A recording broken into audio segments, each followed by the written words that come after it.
देश में जारी कोरोना संकट के बीच मुश्किल में आई अर्थव्यवस्था को उबारने के लिए पीएम मोदी ने 20 लाख करोड़ रुपए के पैकेज का ऐलान किया। वित्त मंत्री निर्मला सीतारमण की ओर से राहत पैकेज की तीसरी किश्त में कृषि सेक्टर पर फोकस किया गया। उनकी ओर से 8 ऐलान किए गए जो कृषि सेक्टर से जुड़े बुनियादी ढांचे से जुड़े हैं। वित्त मंत्री निर्मला सीतारमण ने कहा कि कृषि के बुनियादी ढांचे को रफ्तार देने के लिए 1 लाख करोड़ रुपए के वित्त पोषण की सुविधा दी जाएगी। कृषि अवसंरचना परियोजनाओं को इसका लाभ मिलेगा। 20 लाख करोड़ के आर्थिक पैकेज से वित्त मंत्री निर्मला सीतारमण ने फूड एंटरप्राइजेस माइक्रो साइज के लिए 10,000 करोड़ का बजट दिया।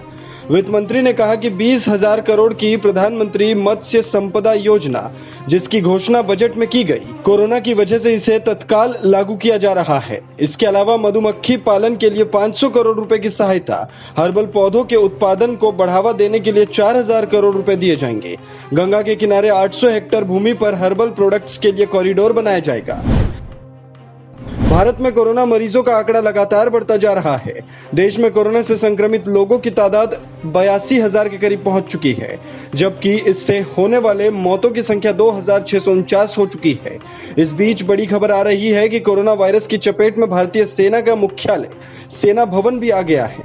यहाँ कोरोना वायरस का एक कंफर्म और एक संदिग्ध केस सामने आया है। एक जवान के कोरोना पॉजिटिव पाए जाने के बाद इमारत का एक हिस्सा सील कर दिया गया। हरियाणा में शुक्रवार से 10 जिलों में परिवहन सेवा शुरू की गई। 29 अलग अलग रूटों के लिए समय सारिणी के अनुसार बसें रवाना हुई। अगर किसी कारणवश किसी मार्ग पर बस परिचालन संभव नहीं होगा तो प्रस्थान के समय से 2 घंटे पहले सूचना के साथ बस परिचालन रद्द कर दिया जाएगा। ऐसी स्थिति में यात्री को किराया वापस भी दिया जाएगा। बसों को चलाने से पहले सैनिटाइज करवाया जाएगा और बस अड्डों पर सोशल डिस्टेंसिंग के लिए पेंट से मार्किंग की गई थी। सोशल डिस्टेंसिंग का पालन कराने की जिम्मेदारी डिपो महाप्रबंधक की रहेगी। झारखंड के मुख्यमंत्री हेमंत सोरेन ने मजदूरों के पलायन और ट्रेन न चलाने की इजाजत देने पर केंद्र सरकार के आरोपों का खंडन किया है। हेमंत सोरेन ने पीयूष गोयल के ट्वीट पर जवाब देते हुए ट्वीट किया कि मंत्री जी, ऐसा प्रतीत हो रहा है कि आपके विभाग की ओर से आपको सही जानकारी नहीं पहुंचाई गई है। हमने अब तक 110 ट्रेनों की एनओसी दे दी है। 50 ट्रेनों में लगभग 60,000 से ज्यादा श्रमिक घर लौट चुके हैं। मैंने जहां देश में सबसे पहले ट्रेन चलाने की गुहार लगाई थी। राजस्थान के परिवहन मंत्री प्रताप सिंह खाचरियावास ने कहा कि देश के रेल मंत्री पीयूष गोयल झूठ बोल रहे हैं कि राजस्थान सरकार श्रमिकों को लाने के लिए ट्रेन नहीं मांग रही है। सच्चाई यह है कि हम लगातार मांग कर रहे हैं, लेकिन भारत सरकार की तरफ से नहीं दी जा रही है। उन्होंने कहा कि रेल मंत्री पीयूष गोयल अब जाकर दिखे हैं, जबकि राजस्थान के मुख्यमंत्री अशोक गहलोत सबसे पहले ट्रेन मांगने वालों में से थे और अभी भी लगातार भारत सरकार से कह रहे हैं कि ज्यादा से ज्यादा ट्रेनें चलाई जाए। उत्तर प्रदेश के मुख्यमंत्री योगी आदित्यनाथ ने कहा कि अन्य प्रदेशों से लौट रहे प्रवासी मजदूरों को प्रदेश की सीमा में प्रवेश करते ही सबसे पहले पानी और भोजन दिया जाए। उन्होंने अधिकारियों को यह सुनिश्चित करने का आदेश भी दिया कि कोई भी पैदल या बाइक से यात्रा न करे। मुख्यमंत्री ने कहा कि इसकी जिम्मेदारी संबंधित जिले के अधिकारियों की होगी। मुख्यमंत्री योगी आदित्यनाथ ने शुक्रवार को यह निर्देश दिए कि श्रमिकों को बसों के जरिए उनके घर पहुंचाया जाए। शहरों से पैदल ही मजदूरों के पलायन और औरंगाबाद ट्रेन हादसे से जुड़ी एक याचिका पर सुप्रीम कोर्ट में सुनवाई हुई।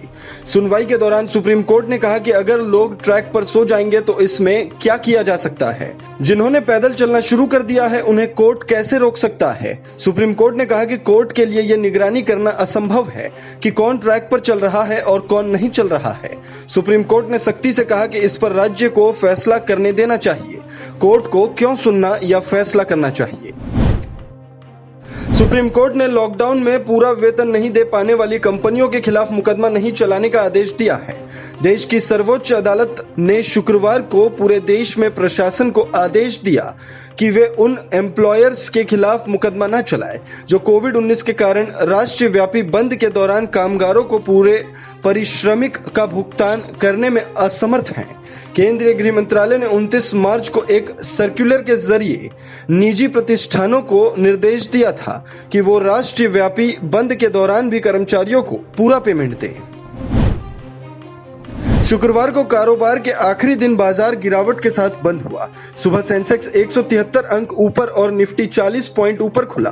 हालांकि पहले ही मिनट की ट्रेडिंग से बाजार में गिरावट शुरू हो गई। दिन भर की ट्रेडिंग के दौरान सेंसेक्स 352 अंक से ज्यादा नीचे लुढ़क गया। ट्रेडिंग के आखिरी घंटे में इसमें कुछ बढ़त देखने को मिली, लेकिन ये कायम नहीं रह सकी। कारोबार के अंत में सेंसेक्स 25 अंक नीचे 31,098 पर और निफ्टी 6 पॉइंट नीचे 9,136 पर बंद हुआ।